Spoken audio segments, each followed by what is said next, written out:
India versus England third test match 2 दिन के अंदर ही खत्म हो गया है। और ये test match Narendra Modi stadium पे खेला गया था। और अगर आपको नहीं पता तो अब जान लीजिए कि विश्व के सबसे बड़े क्रिकेट स्टेडियम, इसका नाम बदल के अब नरेंद्र मोदी स्टेडियम रख दिया गया है।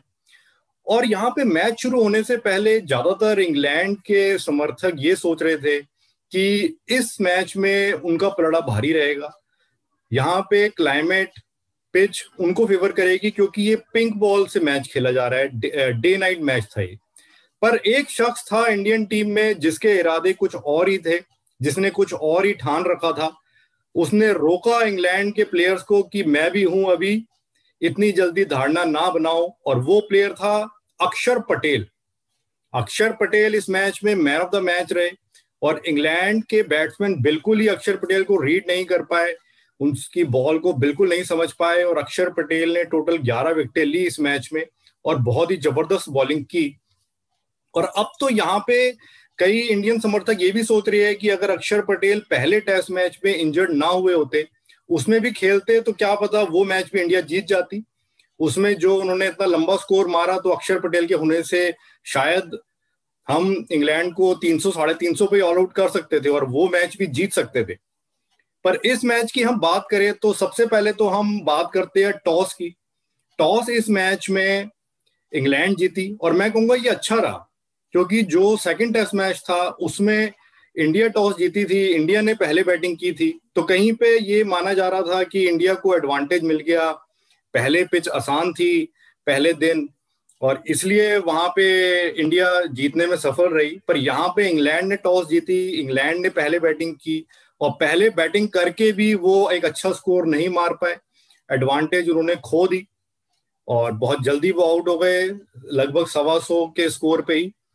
और फिर उसके बाद इंडिया की भी जब बैटिंग आई तो डे 1 पे खत्म होने तक इंडिया ने 99 रन पे 3 विकेटें खोई थी। और ऐसा अनुमान था कि सेकंड डे इंडिया पूरा दिन बैटिंग करेगी और 300 साढ़े 300 रन तक मारेगी अपने पहले इनिंग में। पर इंडियन टीम का भी कोलैप्स हो गया, वो भी यहाँ पे नहीं खेल पाए और सिर्फ 145 रन ही मार पाए। और उसके बाद एक बारी को लग रहा था कि इंग्लैंड ने वापसी कर ली है और अब इंग्लैंड का अपर हैंड है, क्योंकि इंडिया ने आखिरी बैटिंग करनी थी। बट इंग्लैंड के बैट्समैन फिर से फिसड्डी साबित हुए और 100 रन भी नहीं बना पाए दूसरी इनिंग में। और फिर इंडिया की जब बैटिंग आई दूसरी इनिंग में, उनको भी 49 रन का टारगेट चेस करना था, पर हमारे बैट्समैनों ने कोई प्रेशर नहीं लिया और आसानी से उस टारगेट को चेस कर दिया। तो यहाँ पे अब हम देख रहे हैं, सबसे पहले तो पिच की बात करते हैं। पिच का बहुत क्रिटिसिज्म हो रहा है कि ये पिच खराब थी और इसलिए ये मैच 2 दिन के अंदर ही खत्म हो गया। पर मैं आपको बताऊं खराब पिच कौन सी होती है। एक अगर हम टर्निंग ट्रैक पे देखें, खराब पिच वो है जहां पे बॉल बहुत ज्यादा नीचे रहे, कई बार अनइवन बाउंस हो, जैसे कहते हैं सुर्रा हो गई बॉल, बिल्कुल नी से भी नीचे रह गई, या एकदम से उछले चेस्ट लेवल तक आए और हर बॉल पे वहां पे धूल उड़े, मिट्टी उड़े, तो उसको हम एक खराब पिच बोलेंगे या एक खतरनाक पिच बोलेंगे। पर ऐसा मेरे को तो इस पिच पे ऐसे नजर नहीं आया। इवन बाउंस था यहाँ पे, कोई ऊपर भी नहीं उछली, बल्कि हम अगर दूसरे मैच की पिच से कंपेयर करें तो वहां पे कई बॉल्स थी, मैंने बेन स्टोक्स की बैटिंग करते हुए वो बॉल्स नोट की थी कि उनके चेस्ट लेवल तक आई थी। पर यहाँ पे ऐसी कोई भी अनइवन बाउंस नहीं था, बाउंस इवन ही था। और इसके अलावा पिच मैं कहूंगा खराब नहीं थी, ये मुश्किल विकेट थी। It was a difficult pitch जो स्पिनर्स को मदद दे रही थी। और ये दोनों टीम्स के बैट्समैनों की इनएबिलिटी थी, कमी थी उनकी स्किल लेवल में, उनकी एप्लीकेशन में, उनकी काबिलियत में स्पिन बॉल को खेलने का, कि ये दोनों टीमें अच्छा स्कोर नहीं मार पाई। और यहाँ पे एक फैक्टर मैं ये भी कहूंगा कि जो पिंक बॉल है, पिंक बॉल थोड़ा टिप्पा पड़ने के बाद जब स्पिनर बॉल करते हैं और स्पिनर अगर तेज फेंके तो बॉल थोड़ा स्किड करती है, तेजी से और तेजी से आती है। तो ये भी एक रीजन रहा कि जो भी बैट्समैन थे, ज्यादातर बैट्समैन सीधी बॉल को रोक नहीं पाए, एलबीडब्ल्यू हुए या क्लीन बोल्ड हुए, और ज्यादातर विकेटें यहाँ पे सीधी बॉल पे मिली। तो एक ये भी फैक्टर था। पर हम देखें तो रोहित शर्मा की बैटिंग देखें, उन्होंने पहली इनिंग में बहुत अच्छी हाफ सेंचुरी मारी और दूसरी इनिंग में भी नेट आउट रहे, वो कंफर्टेबल दिखाई दिए। उन्होंने पूरे मैच में सिर्फ एक बार आउट होके तकरीबन 90 रन मारे। तो उन्होंने ये दिखाया कि इस पिच पे बैटिंग हो सकती है, और उनकी टेक्निक थी, उनके पास स्किल थी। तो अगर दूसरे बैट्समैन नहीं कर पाए, वो चाहे इंग्लैंड के हो या मैं कहूंगा इंडिया के भी जो बैट्समैन थे नहीं कर पाए, तो कहीं पे हमारी टीम के बैट्समैन और उनकी टीम के बैट्समैन की स्किल लेवल की कमी थी। और ये मैं कहूंगा थोड़ा चिंता की बात भी है। इंग्लैंड का तो समझ में आता है कि वो इंडिया में आके अगर इतना स्ट्रगल कर रही है और बिल्कुल नहीं खेल पाए स्पिनिंग ट्रैक पे, बट इंडियन बैट्समैनों को यहाँ पे बेहतर परफॉर्म करके दिखाना चाहिए था। और हालांकि हम जीत गए हैं तो ये खुशी की बात है, बट जीत में भी कई बार होता है कि हम अपनी वीकनेस नहीं देखते, और उसका फिर रिजल्ट आगे किसी सीरीज में पता लगता है कि वो हमारी जो वीकनेस है हम उस पर वर्क नहीं करते, तो वो एक्सप्लॉइट हो सकती है, उसका फायदा उठा के दूसरी टीम जीत हासिल कर सकती है। तो मे बी मैं चाहूंगा नेक्स्ट मैच में तो ना हो, क्योंकि इंग्लैंड को भी अच्छा स्कोर तो मारना पड़ेगा। बट ऐसी टर्निंग ट्रैक पे अगर हमारी वीकनेस भी चलती रही बैटिंग में, तो हो सकता है फ्यूचर में कोई और टीम आके उसका फायदा उठा ले और सीरीज जीत ले। तो ये हमें भी देखना होगा कि हमारी बैटिंग क्यों फेल होती है। क्योंकि मैं देख रहा हूं कि हम अगर पिछले 2 सालों से देखें तो हमारी बैटिंग जो है ये भी बड़ा स्कोर बनाने में नाकाम रही है। ज्यादातर केसेस में, मैं ज्यादातर इनिंग्स में देख रहा हूं, आप भी अगर रिकॉर्ड देखें, 5 में से 4 इनिंग में 150-200 रन तक जब हमारा स्कोर होता है, तब तक हमारी पहली 4 विकेटें गिर चुकी होती है। और उसके बाद हमारा विकेट कीपर और जो बॉलिंग ऑलराउंडर्स है उनके ऊपर जिम्मेदारी आ जाती है कि टीम को एक रिस्पेक्टेबल, एक अच्छे टोटल तक लेके जाए।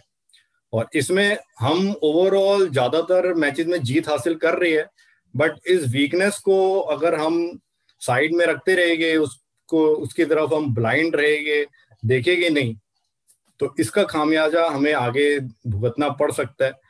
और मैं कहूंगा यहाँ पे किन वजहों से, कौन से फैक्टर्स मैं कहूंगा हमारी बैटिंग वीक है, तो मे भी एक गुजारा, ये अच्छी फॉर्म नहीं दिखा पा रहे पिछले कुछ टाइम से।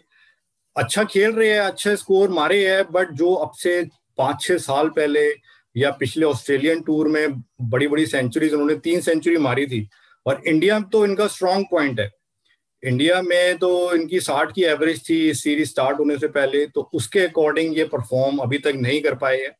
और मैं होपफुल हूं कि आखिरी मैच में जरूर ये अच्छा खेलेंगे, एक सेंचुरी मार के दिखाएंगे, या शायद दोनों इनिंग्स में सेंचुरी मारे।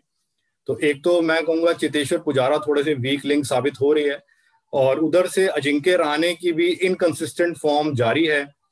इंडिया में वो वैसे ही स्ट्रगल करते हैं, और अभी तक उन्होंने एक हाफ सेंचुरी मारी है, पर इसके अलावा बाकी इनिंग्स में वो फेल रहे हैं। तो उधर से शुभम गिल के ऊपर भी काफी एक्सपेक्टेशन थी जब ऑस्ट्रेलिया में उन्होंने अच्छा किया था, बट अभी तक पहले इनिंग में उन्होंने सीरीज में 50 रन मारे थे, बट उसके बाद से वो भी स्ट्रगल कर रही है। तो ये भी थोड़ा सरप्राइजिंग बात है। तो इंडियंस को भी, इंडियन बैट्समैनों को भी देखना होगा, हमारी टीम मैनेजमेंट को भी, कि ऐसा क्यों है, क्यों हम स्पिनिंग ट्रैक्स पे स्ट्रगल कर रही है। और मैं तो कहूंगा कि जो सिलेक्टर्स हैं उनको भी थोड़ा फ्यूचर को ध्यान में रख के भी देखना होगा। जैसे रहाणे और चेतेश्वर पुजारा है, ये हमारे एक्सपीरियंस प्लेयर है, तो एक बारी को शुभम गिल को हम एक ग्रूम करने के हिसाब से उनके फेलियर्स को निग्लेक्ट कर सकते हैं कि हम उनको ग्रूम कर रही है। तो अगर हो सकता है अभी यहाँ पे स्ट्रगल कर रही है सीरीज में, तो यहाँ पे सीख के वो आगे और अच्छा करेंगे। बट पुजारा और रहाणे, इनके केस में एक्सपीरियंस प्लेयर्स है, तो इनसे एक्सपेक्टेड है कि ये अच्छा करेंगे हर सीरीज में। तो अगला मैच भी है, उसके बाद फिर हम वर्ल्ड टेस्ट चैंपियनशिप के फाइनल में भी मोस्ट प्रोबेबली पहुंच जाएंगे। उसके बाद इंग्लैंड में टेस्ट सीरीज भी है। तो मैं तो कहूंगा अगले 6 महीने तक भी सिलेक्टर्स को देखना चाहिए कि अगर हमारे ये दोनों एक्सपीरियंस प्लेयर्स एक एवरेज परफॉर्मेंस ही देते हैं, जैसे ये दे रही है पिछले काफी टाइम से इनकंसिस्टेंटली, कि बीच में कभी कभी मार रही है, तो मे बी आफ्टर 6 मंथ्स, अभी तो नहीं, आफ्टर 6 मंथ्स सिलेक्टर्स अगर इनकी बजाय इनको रेस्ट दे के कुछ नए यंगस्टर्स को मौका दे, उनको ग्रूम करे, तो वो भी एक अच्छी ऑप्शन रहेगी। जैसे सूर्य कुमार यादव है, श्रेयस अय्यर है, केएल राहुल है, मयंक अग्रवाल, पृथ्वी शाह, देवदत्त पाडिक्कल, तो ऐसी और भी कुछ नाम गिनाए जा सकते हैं जो अच्छा कर रही है डोमेस्टिक क्रिकेट में। तो मैं तो कहूंगा कि रहाणे और पुजारा के ऊपर जिम्मेदारी है, उनको अपनी परफॉर्मेंस में और कंसिस्टेंसी लानी होगी। नहीं तो कहीं पे फिर ये बात, आज तो मैं कह रहा हूं बट अब से 6 महीने बाद आप में से भी कई लोग कहेंगे कि मे बी एक एजिंग फैक्टर की वजह से शायद अब वो इतना अच्छा नहीं कर पा रहे। बट हम अब अगले मैच जो है फोर्थ टेस्ट मैच, उसको भी जीतना जरूरी है अब इंडिया के लिए, क्योंकि ड्रॉ होना तो मुश्किल लगता है। ये जो ग्राउंड है, इसी ग्राउंड पे है, तो बिल्कुल फ्लैट विकेट तो नहीं मिलेगी। बट मुझे लग रहा है कि आखिरी मैच में थोड़ा इजी होगा बैट्समैन के लिए, क्योंकि रेड बॉल होगी तो पिंक बॉल जितनी स्किड नहीं करेगी, थोड़ा सा टिप्पा पड़ के स्लो आएगी, तो बैट्समैनों को थोड़ी राहत मिलेगी। हालांकि वो भी स्पिनिंग ट्रैक ही होगा, तो ऑफकोर्स 2 दिन में तो मैच नहीं खत्म होगा, पर आखिरी मैच भी इंडिया के लिए जीतना जरूरी है। और लेट्स होप कि फोर्थ मैच भी इंडिया जीते। मैं जल्दी ही फोर्थ मैच का प्रीव्यू वीडियो भी आपके सामने लेके आऊंगा, उसमें हम आखिरी मैच के बारे में डिटेल में बात करेंगे।